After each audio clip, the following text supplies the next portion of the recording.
Welcome to the One God Report podcast. Bill Schlegel here, episode number 129, called Before Abraham Comes to Be, I Am the Messiah, the Light of the World. Before we get going, a shout out and a big thank you to Hani in Northern California for his generosity.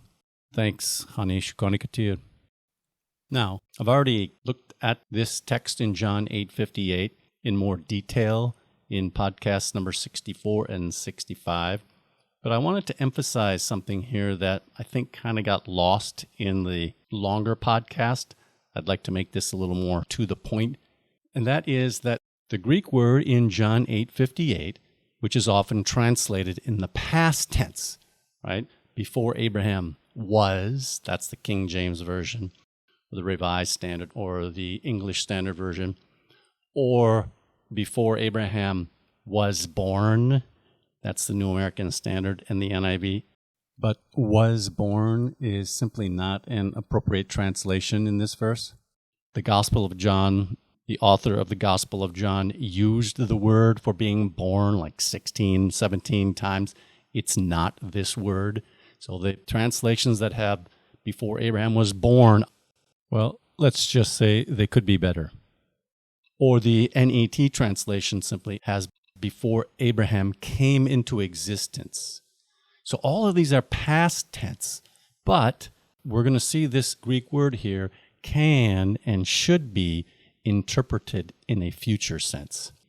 That is, before Abraham comes to be in the future, Jesus says, I am now, when he was speaking it. Note Young's literal translation or the literal standard version. When you compare translations, you can see there's something going on here.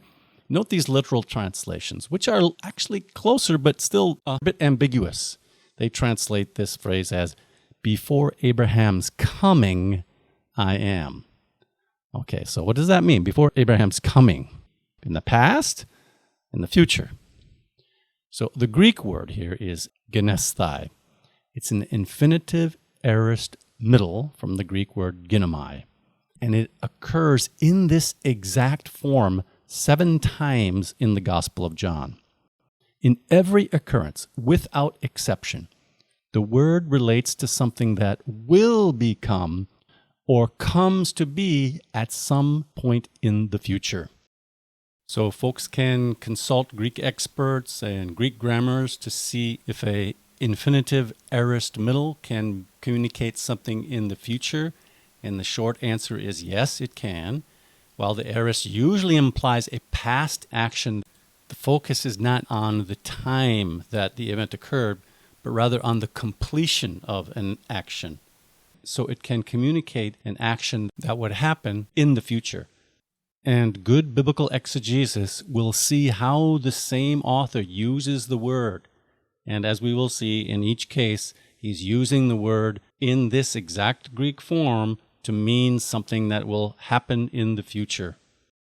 So in John 8:58, before Abraham comes to be, I am, would mean that before Abraham comes to be in the future, Jesus is the Messiah.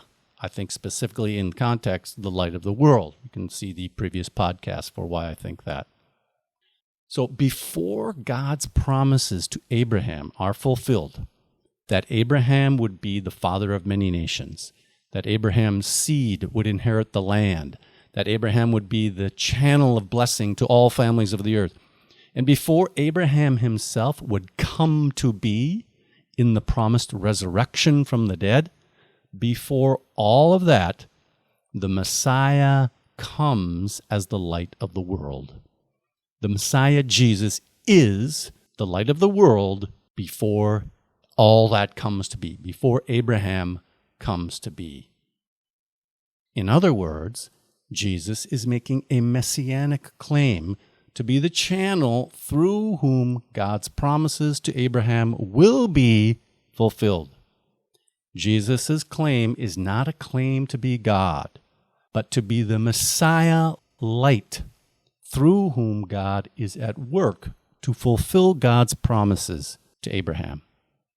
The I am statement of Jesus in John 8:58 is not about what Jesus was in the past before Abraham was born around 2000 BC, 4,000 years ago. Rather, the I am statement in John 8:58 is about what Jesus is at the time he was on earth. Like this: I, the Messiah, am the light of the world before Abraham comes to be. Let's look at the 7 occurrences of this Greek word genésthαι in the Gospel of John. Note that in none of the other occurrences is this word genésthαι translated in typical English Bibles in the past tense. Those same English Bibles only translate John 8:58 in the past tense. All the other occurrences are in a future tense, or maybe one of them in the present tense. Now, this is strong evidence that likewise, Jesus' I am statement in John 8:58 about his relation to Abraham should not be understood or translated in the past tense. Here are the references, 7 of them in the Gospel of John, this exact form. John 1:12. To those who believe in his name, he gave the power to become, that's our word genesthai, to become children of God. The declaration is about something that potentially could or would happen in the future, not about something that happened in the past. John 3:9. How can these things be or become? John 5:6. Jesus asks the lame man, do you want to become healthy? The lame man's becoming healthy was something potential or that could happen in the future. Do you want to become? That's our word genesthai. And then John 8:58. Before Abraham comes to be, I am. Next, John 9:27. Do you want to become his disciples? It's something in the future. Do you want to become his disciples? John 13:19. Jesus said to his apostles, I tell you this now before it comes to be. So he's saying something before it comes to be. And then John 14:29, Jesus says, I have told you now before it comes to be, or before it happens, so that when it happens, you may believe, unquote. Now, the word occurs a few other times in Johannine literature, like in the epistles of John, in the book of Revelation. Not a lot, but look at these examples as well. I'll give a few. 2 John 1:12, the author says, although I have much to write to you, I would rather not use paper and ink. Instead, I hope to come, genesthai, to you and talk with you face to face so that our joy may be complete. You see how it's something to happen in the future. Or the book of Revelation, a number of times, we have this kind of statement like this one in the first verse of Revelation 1:1. The revelation of Jesus Christ, which God gave him to show his servants what must soon take place, come to be. That's our word, genesthai. It's something that will soon take place in the future. He made it known by sending his angel to his servant John. You can see the same kind of use in Revelation 1:19 and Revelation 4:1 and 22:6. Something that's soon to happen, to take place in the future. And then I can't help but note one other reference in Paul, Romans 4:18, because it specifically relates to Abraham in Paul's writing. Here's what Paul wrote. Hoping against hope, Abraham believed that he would become, there's our word, that he would become the father of many nations. According to what was said, so numerous shall your descendants be, unquote. So Abraham was looking and trusting for something that he would become in the future. And Paul used the exact same vocabulary that is recorded for Jesus in connection to Abraham. That Abraham would be the father of many nations and that his descendants would be numerous. something in the future. So, just 3 points to emphasize. Translating the Greek word genesthai in the past tense as like was born or simply was in John 8:58 goes against all other occurrences of this exact Greek word in the Gospel of John. In all the other occurrences in John, genesthai, this Greek word, does not communicate something in the past tense, but rather denotes someone or something that potentially could be or will be in the future.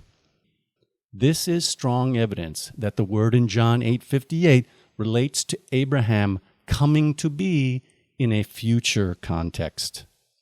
Secondly, the closest grammatical parallel statement to John 8:58 is John 14:29, since in both statements the subject of this verb genesthai, to become, is preceded by the word before. In Greek it's prin.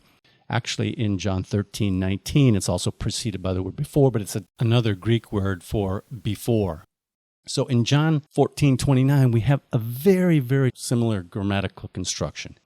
Here's John 14:29. Look for the words before and comes to be. I have told you before it comes to be, before it happens. So prin genesthai.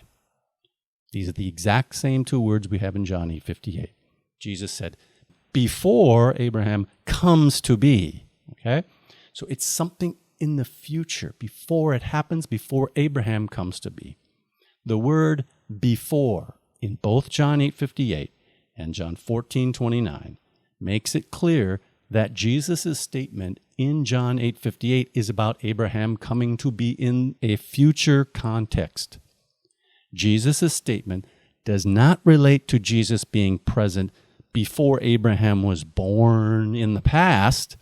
Rather, Jesus' I am statement relates to Jesus being present, when he spoke it, before Abraham comes to be in the future. And then thirdly, Trinitarian presuppositions concerning the literal pre-incarnate existence of Christ have negatively influenced the translation and interpretation of this verse, making the verse a claim about Jesus' relationship to Abraham in the past, while it should be interpreted in connection with Jesus being the light of the world Messiah before Abraham comes to be in the future. The end result of the Trinitarian interpretation is a deflection from the hope of the promises of God being fulfilled in Jesus in resurrection in the ages to come. Again, for more details about John 8:58, see podcasts number 64 and 65, probably especially podcast 65, Before Abraham Comes to Be, I Am. Thanks again, honey. Yishma'u anavim v'yismachu. The humble will hear and rejoice.